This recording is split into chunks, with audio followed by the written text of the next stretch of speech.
More than half of Rhode Island state senators are calling on Governor Dan McKee to issue a state of emergency to assist those experiencing homelessness. But what does that exactly do? Our Jake Coulter caught up with a couple senators today to ask them, and he joins us now live in studio. Jake?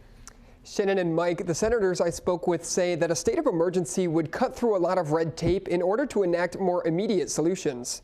As temperatures dip below freezing in Rhode Island, some state legislators are turning the heat up on Governor McKee to issue a state of emergency to address homelessness. Dozens of state senators have joined in Senate leadership's call to action. Housing and Municipal Government Chairman Jake Basilian breaks down in part what this emergency declaration would do. What a state of emergency obviously I think would allow, whether it relates to Echo Village or any other shelter in the state, is a coordination of resources and to get out from underneath any last-minute regulatory barriers that there may be for a shelter coming online like Echo Village. Echo Village's opening has been delayed because it has not yet met fire code requirements. And so far, McKee has resisted calls for an emergency declaration, claiming it wouldn't address the root problem and cause safety issues. But Senate Majority Leader Valerie Lawson says the governor should issue the state of emergency to allow people without shelter to get in there and out of the cold. What we need to do is put people who need shelter in there. So that declaration would allow to do that.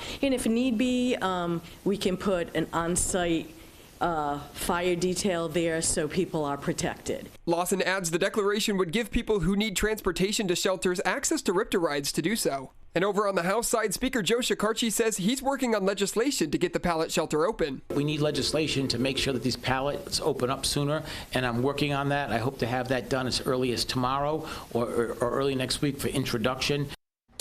And a joint Senate hearing will happen next Tuesday to discuss more solutions to homelessness in Rhode Island. Live in studio, Jake Coulter, 12 News.